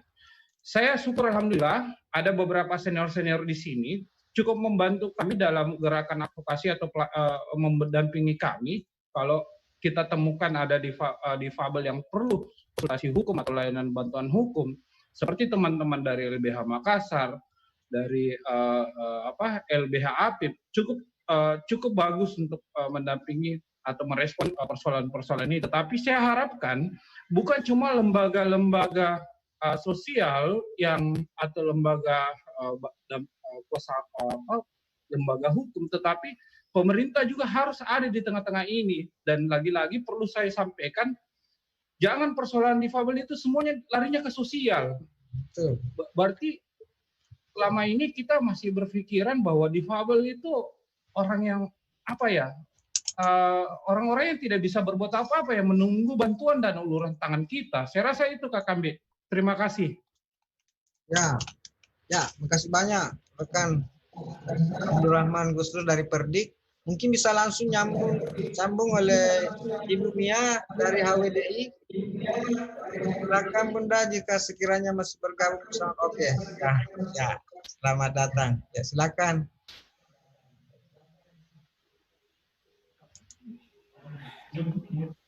Ya, Assalamualaikum warahmatullahi wabarakatuh dan selamat siang menjelang sore Pak Le.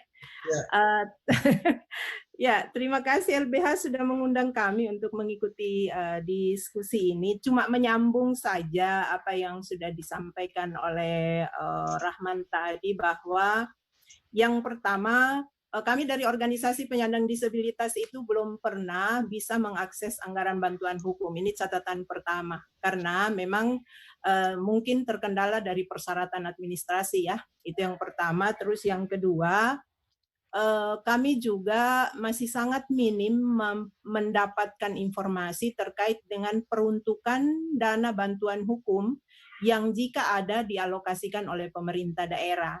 Sehingga dalam melakukan pendampingan, ketika kami lebih banyak fokus mendampingi teman-teman yang menjadi korban, tapi pernah juga mendampingi yang menjadi pelaku dengan didampingi oleh teman-teman dari LBHM. Itu ketika korban membutuhkan misalnya layanan terkait dengan kasusnya, layanan kesehatan atau visum, kemudian kami coba untuk mencari atau berjejaring dengan P2TP2A. Itu. Jadi belum mendapatkan informasi khusus atau mengetahui khusus peruntukan bantuan hukum itu atau dana yang diberikan atau dialokasikan untuk bantuan hukum itu bisa mengcover apa saja, karena memang informasinya kita tidak punya atau kami sulit untuk mengakses itu. Sementara yang menjadi korban rata-rata di lingkungan atau komunitas disabilitas itu adalah yang bukan hanya rentan secara fisik tapi juga rentan secara ekonomi. Mereka bukan dari keluarga yang mampu secara ekonomi, untuk transportasi saja kadang-kadang sulit. Ditambah lagi adanya kebijakan yang akhirnya menghapus tidak mensupport pemeriksaan kesehatan terkait dengan korban kekerasan, terutama kekerasan seksual dan kekerasan lainnya. Ini menjadi salah satu hambatan tersendiri, sehingga memang kami hanya bisa berjejaring dengan P2TP2A untuk pemeriksaan visumnya. Walaupun tidak semua P2TP2A daerah itu sudah mengalokasikan, rata-rata yang kami dengar itu kemudian dari kantong pribadi, orang-orang di P2TP2A urunan dengan OPD terkait atau bahkan dari kepolisian. Itu dari kantong-kantong pribadi, jadi dari sumbangan-sumbangan atau dana-dana pribadi untuk pemeriksaan itu. Itu baru dari sisi visumnya. Belum lagi kalau kita berbicara dari sisi kebutuhan spesifik dari setiap ragamnya. Bagaimana ketika yang menjadi korban adalah disabilitas yang membutuhkan pendampingan-pendampingan lain. Katakanlah dia perlu didampingi oleh juru bahasa isyarat misalnya. Selama ini kami dari organisasi disabilitas itu, kalaupun by project, itu kami bisa mengcover sedikit, tapi lebih banyak teman-teman yang menjadi juru bahasa isyarat itu betul-betul pro bono, artinya itu karena sering berinteraksi dan sudah menjadi bagian dari disabilitas. Untuk meninggalkan disabilitas dalam proses-proses hukum seperti itu, mereka tidak akan sampai hati. Tetapi ya seperti tadi yang Rahman bilang bahwa kebutuhan-kebutuhan penyandang disabilitas ketika berhadapan dengan hukum, itu harusnya negara hadir. Salah satunya apa? Anggaran harus menjadi anggaran yang inklusif. Bagaimana kemudian anggaran bantuan hukum sudah harus mengalokasikan ketika ada penyandang disabilitas datang melapor di lembaga bantuan hukum. Jenis kebutuhan khusus apa yang harus disiapkan oleh LBH misalnya. Itu sudah harus masuk, Pak. Artinya anggaran-anggaran bantuan hukum sudah harus memasukkan kebutuhan-kebutuhan dari kelompok rentan, katakanlah penyandang disabilitas, karena memang kelompok rentan penyandang disabilitas yang membutuhkan akomodasi yang layak atau membutuhkan layanan-layanan terkait dengan disabilitasnya. Itu yang berikutnya. Kemudian memang bagaimana kemudian supaya bantuan hukum atau anggaran untuk bantuan hukum itu mendapatkan perhatian dari pemerintah. Saya kira pelibatan masyarakat, karena memang kita tidak bisa mengabaikan dengan sistem penganggaran di negara kita bahwa itu mulai level musrenbang. Pelibatan masyarakat untuk kemudian mengangkat isu-isu yang terjadi di masyarakat dan itu perlu ditindaki atau dilanjutkan dengan proses yang membutuhkan biaya, masyarakat harus mengangkat itu. Sehingga pelibatan masyarakat ketika proses musyawarah perencanaan pembangunan mulai dari level kelurahan, itu sudah harus mulai dikuatkan untuk mereka juga berbicara tentang potret-potret masalah-masalah yang terjadi di masyarakat dan itu membutuhkan bantuan misalnya atau membutuhkan dukungan anggaran.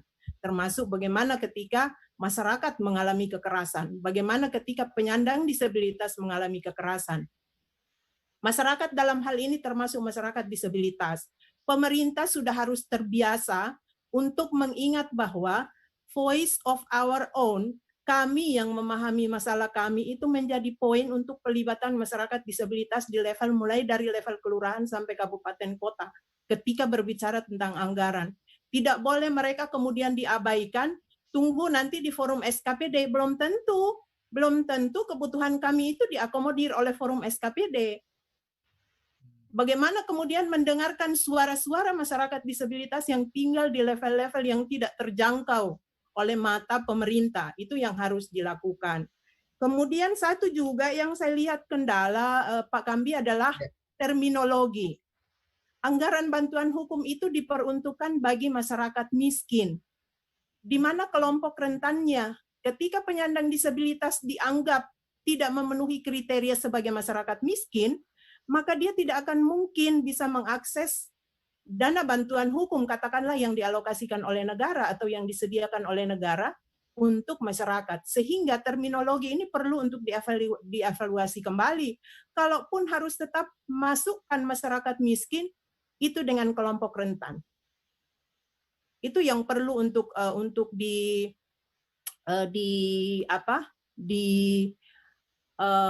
menjadi perhatian bersama, karena terminologi itu juga kemudian yang menghambat. Oh tidak, ini penyandang disabilitas ini bagaimana, dia ini seorang yang mampu secara ekonomi, oke, tapi ketika berbicara tentang kerentanannya, ada pembiayaan yang jumlahnya juga lumayan besar dan itu harus ditanggung oleh negara karena dia sebagai warga masyarakat. Apalagi kalau kita berbicara tentang Undang-Undang Nomor 8 2016, salah satu asas yang dianut di dalam penghormatan, pelindungan dan pemenuhan hak penyandang disabilitas adalah asas perlakuan khusus dan perlindungan lebih. Itu pemerintah harus menyadari itu. Bahwa ketika berbicara perlakuan khusus tidak terlepas dia itu mampu secara ekonomi atau tidak, dia sebagai penyandang disabilitas berhak untuk mendapatkan perlakuan itu. Itu Pak Kambi dari saya, HWDI Sulawesi Selatan. Terima kasih. Terima kasih banyak. Waktu sudah diberikan, iya. Ya, terima kasih banyak Bu Mia, ini sangat aktif sekali di diskusi-diskusi kita untuk memberikan masukan. Saya kira teman-teman sudah mendengar tadi masukan dari Bu Mia, dan masih ada juga bersama kita Pak Agus Salim dari Kabak Hukum Pemkab Takalar, dan mungkin tidak menutup kemungkinan disampaikan oleh Bu Mia tadi juga dialami oleh rekan-rekan disabilitas di Kabupaten Takalar dan bisa diberikan solusi sesuai dengan masukan yang disampaikan tadi oleh Bu Mia. Mungkin teman-teman sekalian sebelum saya kembalikan ke Pak Edir, ada umpan balik dari Pak Agus Salim dari bagian hukum Pemkab Takalar setelah mencermati perkembangan diskusi kita sampai saat ini. Silakan Pak Agus kalau ada yang perlu diberikan tanggapan balik.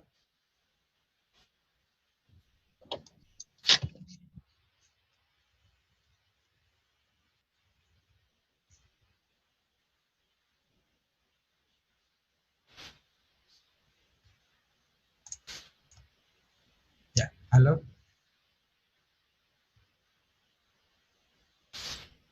Ya, halo. Ya, siap, sudah nyambung ya. Pak. Ya, lanjut. Ya, jadi banyak masukan dari teman-teman tadi, ya, dari Ketua LBH Makassar, Pak Swandi, Pak Abdul Rahman Gusdur, Pak Andi Alpata, dan terakhir tadi Bu Maria dari HWD Makassar. Nah, ini bagus juga masukan beliau. Di Perda kami memang belum secara rinci membahas masalah terkait masalah disabilitas difabel ini. Tentu saja kini kita menjadi pemikiran. Jelas persyaratan untuk pemberian bantuan hukum berdasarkan Perda Nomor 1 tahun 2016 ini, bantuan hukum kepada masyarakat miskin itu, ya itu tadi, yang penting mereka memenuhi syarat dalam hal ketidakmampuan dari segi ekonomi, sehingga mereka dikatakan sebagai masyarakat miskin. Ya, di Perda dan peraturan bupati yang sementara kami masih menggodok ini, itu sudah jelas persyaratan-persyaratan yang harus dipenuhi. Jadi kalau memang peserta atau teman-teman saudara kami dari disabilitas itu tidak dalam posisi masyarakat miskin, itu belum terakomodir dalamnya.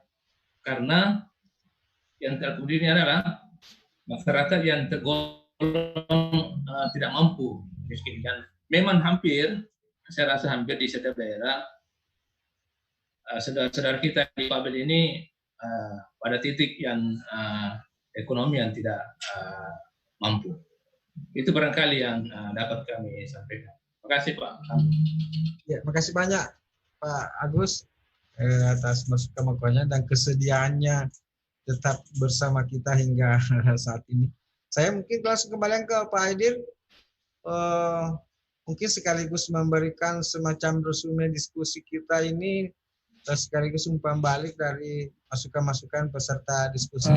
Sebentar Kak Ros Yasmit, tadi saya lihat ada dia ini apa raise hand, mungkin bisa mau bicara. Oke, silakan Kak Ros. Bisa dipersilakan. Iya, Iya, silakan Kak Ros. terima kasih. Maaf, ini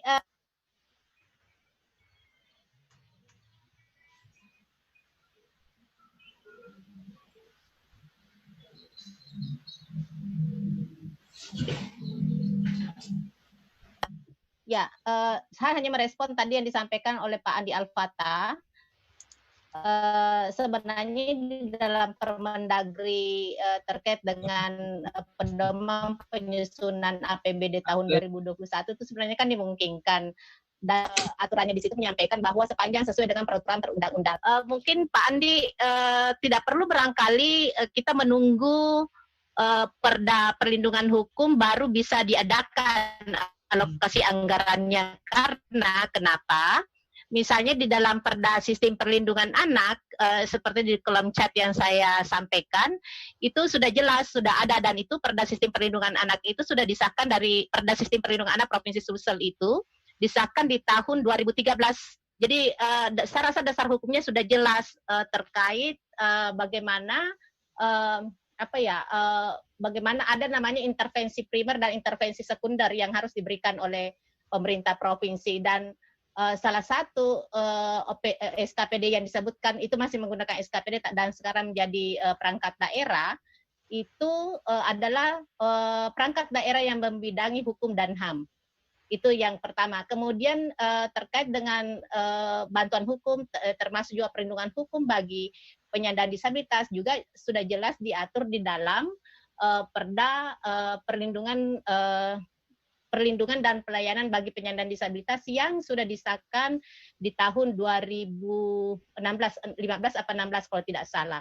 Jadi, dan itu juga sudah jelas di dalam pasalnya yang mengatur tentang pemberian bantuan hukum bagi penyandang disabilitas. Jadi menurut saya kita mungkin tidak perlu menunggu ada aturan bantuan hukum, Perda bantuan hukum baru kita bisa mengalokasikan anggaran, karena sebenarnya beberapa dasar hukum yang lain itu sudah mengamanahkan kepada pemerintah Provinsi Sulawesi Selatan untuk memenuhi hak bagi kelompok rentan seperti yang saya sebutkan tadi.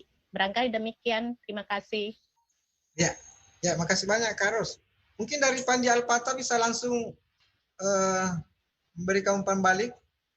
Saya lihat Pak Andi Pata juga masih setia bersama kita. Silakan Pak Andi.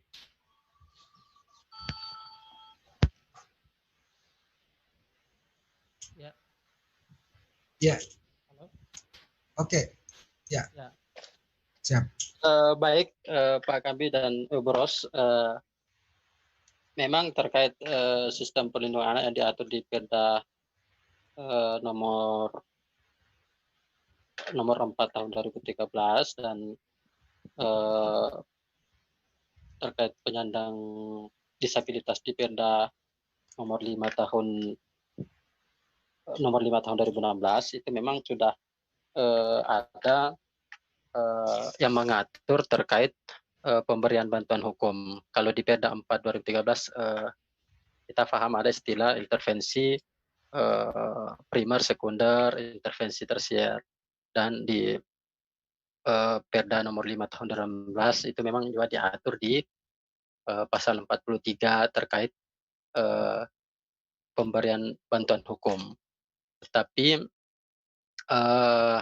itulah nantinya perda-perda yang sudah ada itu harus disinkronisasi dengan perda bantuan hukum. Mengingat di Perda nomor 4 2013 dan Perda nomor 5 2016 itu sudah mengatur pemberian bantuan hukum, tetapi penyelenggaraannya, penganggarannya, kategorinya itu belum cukup mengatur. Sama kalau kita melihat di pasal 43 Perda nomor 5 tahun 2016 tentang mengatur terkait penyandang disabilitas itu memang diatur pemberian bantuan hukum dan termasuk pendampingan dan bagi penyandang difabel. Di situ diatur pemberiannya dilakukan oleh advokat dan namun tidak mengatur bagaimana penganggarannya. Belum cukup diatur. Saya juga belum membuka apakah sudah ada peraturan pelaksanaan dari Perda nomor 5 tahun 2016 itu yang apakah sudah mengatur terkait penganggarannya atau belum. Saya belum membuka data juga terkait itu, Pak, mohon maaf. Tapi kami tadi berbicara pada kesempatan ini tentu dalam konteks pemberian bantuan hukum bagi masyarakat miskin. Dan memang di Perda 4 2013 dan Perda nomor 5 tahun 2016 itu sudah ada diatur mengenai pemberian bantuan hukum. Tetapi bagaimana tata cara penganggarannya tidak diatur di Perda itu. Kami juga belum melihat apakah ada peraturan pelaksanaan dalam bentuk peraturan gubernur yang mengatur terkait tata cara penganggarannya atau pergubnya sudah ada atau belum. Itu kami belum membuka data juga, tidak bisa melihat data saat ini, Pak, karena kami di luar kantor. Dan memang itu sudah ada menyentuh, tetapi menurut kami inilah yang perlu disinkronisasi dengan Perda penyelenggaraan bantuan hukum nanti, agar sejalan dengan itu bagaimana penyelenggaraannya termasuk penganggarannya itu ketemu. Nah, apalagi kan diskusi kita juga kemarin kan termasuk siapa saja penerima bantuan hukum ini, apakah hanya masyarakat miskin saja atau termasuk kelompok rentan. Jadi saya kira ini menjadi bahan untuk kita dalam mendorong Perda bantuan hukum untuk mensinkronkannya dengan Perda yang sudah ada, termasuk Perda nomor 4 2013 dan Perda nomor 5 tahun 2016 yang disampaikan oleh Boros tadi. Itu terima kasih Pak Kambi. Ya, terima kasih banyak Pak Andi Al-Fatah. Mudah-mudahan apa yang kita harapkan terkait Perda itu bisa segera terwujud, dan saya kira teman-teman LBH sangat komitmen untuk selalu mengingatkan mitra di DPRD Sulsel untuk segera melanjutkan proses pembentukan Perda pemberian bantuan hukum itu. Silakan Pak Aidir, bisa silakan. Baik, mungkin sudah di ujung ya Pak Kak Kambi. Ya. Mungkin dari diskusi kita sebenarnya sudah ada beberapa hal. Pertama tadi mungkin soal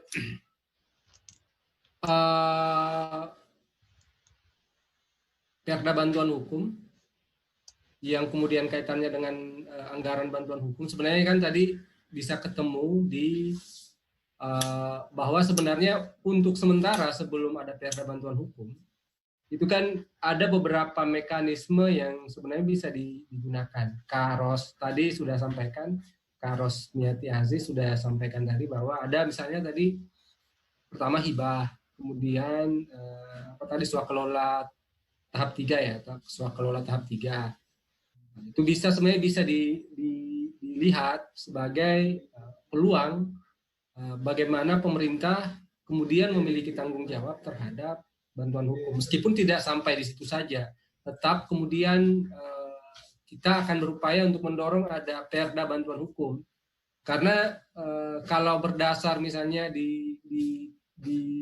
misalnya hanya sekedar hibah atau swakelola, ini kan tidak berkesinambungan, tidak akan berkesinambungan karena kalau misalnya hibah tahun ini bisa dapat, tahun depan mungkin sudah tidak dapat lagi itu setauku kalau mekanisme hibah. Entahlah, saya tidak paham kalau saya belum membaca juga aturan soal swakelola tahap 3. Seperti itu. Nah, yang pasti bahwa segala hal, maksudnya mungkin segala hal yang tidak mengikat dan sifatnya halal, tidak korupsi dan lain-lain, itu sebenarnya bisa ditempuh dalam rangka pemenuhan hak atas keadilan ini. Mungkin hanya itu. Saya ucapkan terima kasih untuk Kak Kambi yang sudah bersedia menyiarkan ini secara langsung, sudah bersedia untuk bekerja sama dengan LBH Makassar. Untuk teman-teman yang hadir, untuk Kak Ros Niati Aziz, Kak Rosniati Sain, untuk Pak Kabak Hukum Takalar, Pak Agus Salim, terima kasih, ke Ibu Mia, Gus Dur, dan semua kawan-kawan yang saya tidak bisa sebutkan namanya, saya ucapkan terima kasih atas kehadirannya. Saya kembalikan ke Kak Kambi. Terima kasih. Untuk mungkin bisa menutup. Ya, terima kasih banyak. Ya, rekan-rekan sekalian, diskusi kita ini sudah kami rekam dan disiapkan dan live streaming di YouTube. Jadi sewaktu-waktu bisa kita relay kembali. Kalau ada hal-hal yang perlu kita dengarkan ulang dari penjelasan narasumber kita. Narasumber kita yang hadir ini semuanya sangat berkompeten untuk bicara tentang tema yang kita usung. Adalah orang-orang yang sangat berpengalaman melakukan pendampingan hukum, sangat berpengalaman dalam memberikan masukan-masukan ke pihak-pihak terkait masalah bantuan hukum di Sulawesi Selatan khususnya. Jadi saya kira masukan-masukan itu sangat berharga sekali bagi kita semua, dan mungkin yang tidak sempat hadir secara langsung lewat Zoom kita ini bisa nanti menyaksikan ulang di Facebook dan di YouTube kita. Sekali lagi terima kasih banyak khususnya kepada rekan-rekan LBH Makassar, Pak Agus Salim, Pak Andi Alpatah, Kak Ros, Ibu Maria, Gus Dur, Kak Adnan, Ibu Maimana, yang nun jauh di sana, bergabung kita meskipun sangat keterbatasan jaringannya, dan segala rekan-rekan sekalian, terutama Pak Haidir, atas terjadinya diskusi kita ini.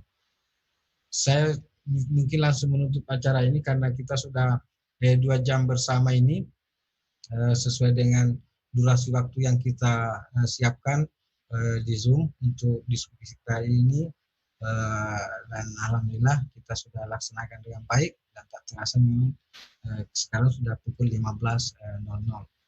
Saya kira demikian, terima kasih banyak, mohon maaf jika ada kekurangan. Billahi taufiq wal hidayah. Assalamualaikum warahmatullahi wabarakatuh dan selamat sore. Foto bareng mungkin dulu Kak.